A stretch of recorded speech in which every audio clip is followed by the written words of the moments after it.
أعوذ بالله من الشيطان الرجيم بسم الله الرحمن الرحيم السلام عليكم ورحمة الله وبركاته. بسم الله والحمد لله والصلاة والسلام على رسول الله وعلى آله وصحبه وموالاه وبعد. فقال الله تبارك وتعالى: كتاب أنزلناه مبارك ليدبروا آياته وليتذكر أولو الألباب. ناظرین کرام، میں اللہ رب العزت کی بارگاہ میں دعا کرتا ہوں کہ اللہ تعالی ہماری رمضان کی اس رات کی عبادتوں کو قبول فرمائے اور اللہ رب العزت ہمیں جہنم سے چھٹکارا دلائے، آمین یا رب العالمین۔ یہ سحری کے موقع پر، اس مبارک موقع پر قرآن سے بہتر کون سی چیز ہو سکتی ہے؟ تو انشاءاللہ یہ جیسا کہ ہمارا وعدہ تھا، آخری پارہ 30واں پارہ قرآن کے اندر، جسے جز عم کہتے ہیں، اس کی تفسیر آپ کے خدمت میں پیش کی جائے گی۔ یہ جو ہمارا وعدہ تھا، ہم اسے پورا کرتے ہوئے اس پارے کی تفسیر کا آغاز کرتے ہیں۔ اس سے پہلے کہ ہم اس کی تفسیر کی گہرائی میں اتریں، میں چاہتا ہوں کہ چند اہم تمہیدات، انٹروڈکشنز میں آپ کے سامنے پیش کروں۔ اس انٹروڈکشن میں ہم انشاءاللہ یہ دیکھیں گے کہ تفسیر کا کیا معنی ہے، قرآن کا کیا معنی ہے، اور اس کے بعد تفسیر کے متعلق چند اہم باتیں آپ کے سامنے آئیں گی انشاءاللہ۔ تو چلیے سب سے پہلے تفسیر کا کیا معنی ہے ہم دیکھتے ہیں۔ تفسیر یہ عربی لفظ ہے جس کا صرف یہ ہے فسرہ یفسر تفسیرا فہو مفسر۔ فسرہ سے یہ تفسیر کا لفظ نکلا ہے، اس کا اصل مادہ ہے فا سین را۔ فا سین را کے اس اصل مادے کے معنی میں اہل علم یہ کہتے ہیں کہ اس کا معنی ہے کشف کرنا، یعنی ظاہر کرنا، چھپی ہوئی چیز کو ظاہر میں لانا، ڈھانکی ہوئی چیز کو کھولنا، یہ معنی آتا ہے فسرہ کا۔ تو جب ہم تفسیر کہتے ہیں تو اس کا معنی یہ، لغوی معنی یہ ہے کہ کھول کر سامنے لانا، چھپی ہوئی چیز کو برملا لانا، یہ معنی اس کا ہوتا ہے تفسیر کا لغوی معنی۔ اب دیکھیے یہ جو فسرہ ہے، اسے ہم فا کی جگہ سین کو اور سین کی جگہ فا کو ڈالیں گے تو لگ بھگ یہی معنی آتا ہے۔ اس کا جو اصل مادہ فا سین را کا ہے، یہ آپ اسے آگے پیچھے کریں گے تو ایک ہی معنی کے آس پاس یہ گھومتا ہے، جس میں ظاہر ہونا، برملا آنا، کھلا ہوا ہونا، آیا ہونا، یہ اس کے معنی آتے ہیں۔ تو اسی سے فسرہ ہی سے تعلق رکھتا ہے سفرہ، اور سفرہ سے ہی لفظ سفر نکلا ہے۔ ہم کہتے ہیں کہ فلان سفر پر گئے ہیں، تو سفر سے مراد یہ ہے کہ جب آدمی اپنی بستیوں سے نکلتا ہے، کھلے میدان میں آتا ہے، چونکہ جب مسافر سفر کرتا ہے تو وہ کھلے ہوئے میدان میں آتا ہے، بستیوں کو چھوڑ کر، ڈھکی چھپی بستیوں کو چھوڑ کر وہ جب کھلے میدان میں آتا ہے، کھلی جگہ آتا ہے، تو اسے سفر کہتے ہیں۔ اور یہی سفر کا لفظ استعمال ہوتا ہے بے پردگی کے لیے بھی۔ بے پردگی کے لیے لفظ استعمال ہوتا ہے سفور۔ عربی میں بے پردگی کو کہتے ہیں سفور، اور کہتے ہیں امرأۃ سافرہ، یعنی بے پردہ عورت جس کا چہرہ کھلا ہوا ہے، جس کا چہرہ ظاہر ہے، جس کا چہرہ دکھ رہا ہے، اس کے لیے عربی میں لفظ استعمال ہوتا ہے سفور۔ تو فسرہ ہو یا پھر سفرہ ہو، اصل معنی اس کا کھل کر سامنے آنا، عیاں ہونا، ظاہر ہونا، یہ اس کا معنی آتا ہے۔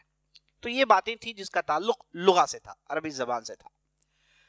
تفسیر کا اصطلاحی معنی شریعت میں تفسیر کسے کہتے ہیں؟ تفسیر کے معنی میں اہل علم کہتے ہیں تفسیر کا معنی ہے بیان معانی القرآن۔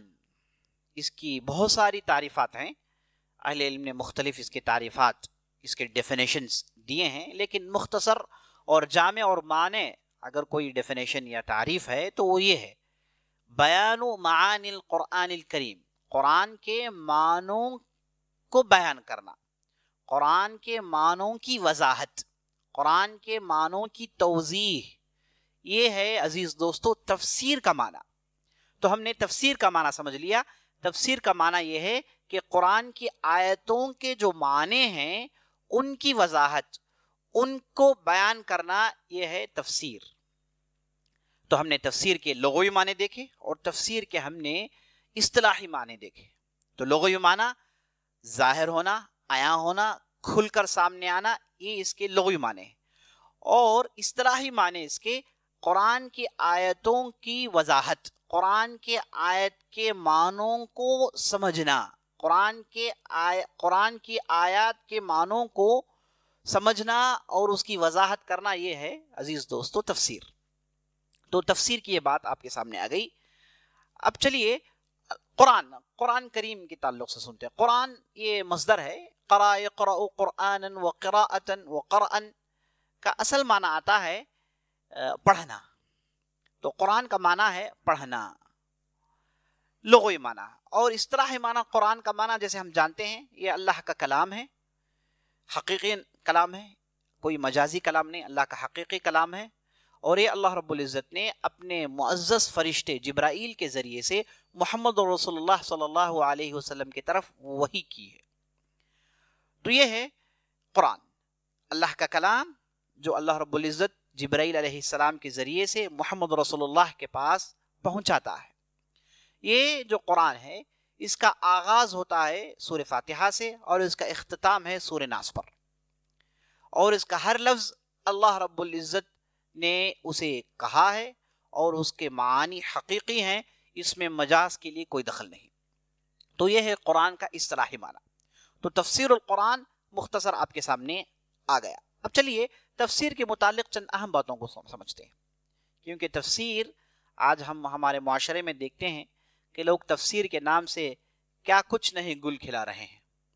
لوگ قرآن استعمال کرتے ہیں اپنی بات بیان کرنے کے لیے، بیان دینا چاہتے ہیں تو وہ قرآن کو استعمال کرتے ہیں اور قرآن کے ذریعے سے اپنی پوری بات کو لوگوں تک سناتے رہتے ہیں۔ یہ قرآن کے ساتھ کھلواڑ ہے۔ تو ہم کو یہ جاننا بہت ضروری ہے کہ تفسیر کے متعلق کیا مسائل ہیں، یہ جاننا بہت ضروری ہے۔ عزیز دوستو، جیسا کہ ہم جانتے ہیں یہ جو اللہ کا کلام ہے، اللہ رب العزت نے اسے نازل کیا ہے، اتارا ہے تاکہ بندے اسے سمجھیں۔ دیکھیے قرآن میں اللہ رب العزت نے ارشاد فرمایا، کتاب انزلناہ مبارک لیدبروا آیاتہ، ہم نے ایک ایسی کتاب نازل کی ہے جو بہت ہی مبارک ہے، اور اس کتاب پر تدبر ہو، اور جنہیں اللہ نے عقل دی ہے، دانش دی ہے، وہ ان آیتوں پر غور و خوض کرتے ہیں، ان آیتوں پر تدبر کرتے ہیں۔ تدبر کا معنی ہے کسی بھی ایک چیز کی گہرائی میں پہنچ کر اس کے حقائق کو سمجھنا، اس کی چھپی ہوئی حقیقی باتوں کو سمجھنا، یہ ہے تدبر کا معنی۔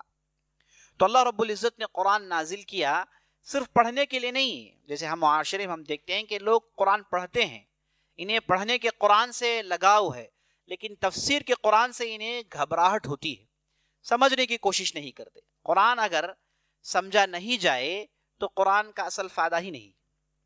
اسی لیے علامہ اقبال نے کہا، تیرے ضمیر میں جب تک نہ ہو نزول قرآن، گرہ کوشا نہ ہے راضی نہ صاحب کشاف۔ کہتے یہ ہیں کہ قرآن جب آدمی پڑھے تو ایسے پڑھیں کہ وہ گویا کہ اس کے ضمیر میں اس کا نزول ہو رہا ہے، قرآن اس کے اوپر اتر رہا ہے۔ جیسے صاحب قرآن پر جب اتارا گیا تو صاحب قرآن نے اسے کس حد تک متاثر ہو کر سنا اور اسے سمجھنے کی کوشش کی، ویسے ہر فرد کو کرنا چاہیے۔ ہر فرد کو جب بھی وہ قرآن پڑھتا ہے یہ سمجھے کہ یہ آیات مجھ سے مخاطب ہیں، یہ آیات مجھ سے کچھ کہہ رہی ہیں، یہ مجھے ڈرایا جا رہا ہے۔ جب بھی جنت کی بات آتی ہے تو خوش ہو یہ سمجھ کر کہ میں بھی جنت میں جانے والا ہوں، جب بھی جہنم کی بات آئے تو ڈریں کہیں ایسا نہ ہو کہ جہنم میں چلے جائیں۔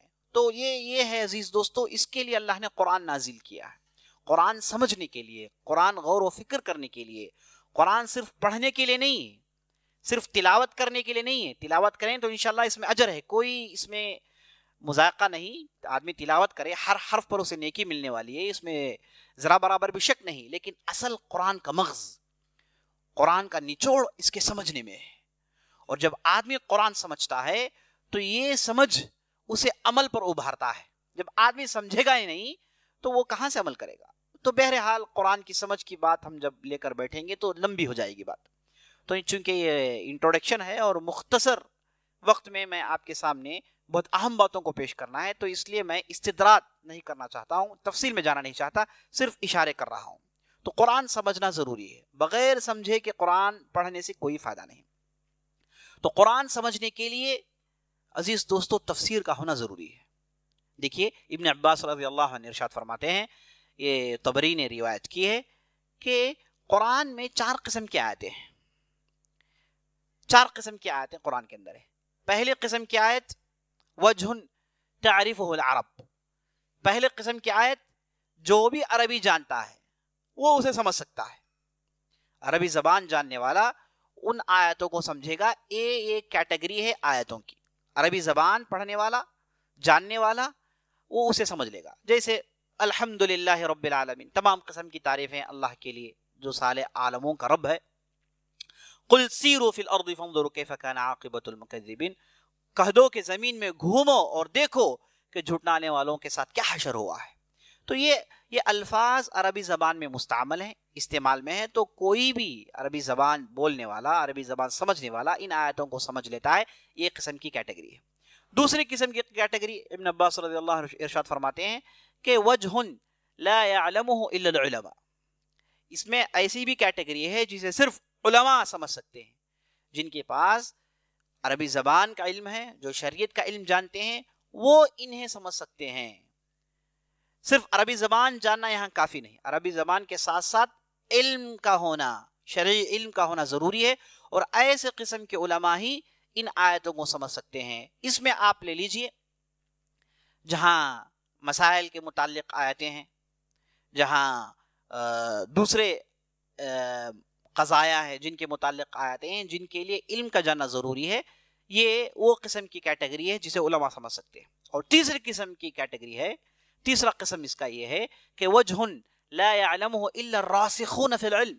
کہتے ہیں کہ قرآن کی آیتوں کی تیسری کیٹیگری یہ ہے کہ جنہیں صرف راسخون فی العلم، علم کے اندر جنہیں گہرائی ہے حاصل ہے، علم کے اندر جنہیں گہرائی حاصل ہے، علم ان کے رگو ریشے میں رچ بس گیا ہے، جنہیں ماہرین کہتے ہیں، جنہیں قرآن الراسخون فی العلم کہا ہے، وہی سمجھ سکتے ہیں. عام لوگ جو عربی زبان جانتے ہیں وہ نہیں سمجھ پائیں گے، اور جو علم رکھتے ہیں وہ بھی نہیں سمجھ پائیں گے.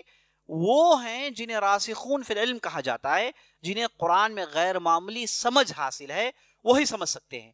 جیسے صحابہ میں مفسرون جو تھے صحابہ میں، جس میں ابی بن کعب رضی اللہ عنہ، عبداللہ بن عباس رضی اللہ عنہ، اور اس کے بعد عبداللہ بن مسعود، اس کے بعد خلفاء راشدین علی رضی اللہ عنہ. یہ وہ لوگ تھے جنہیں راسخون فی العلم کہا جاتا ہے.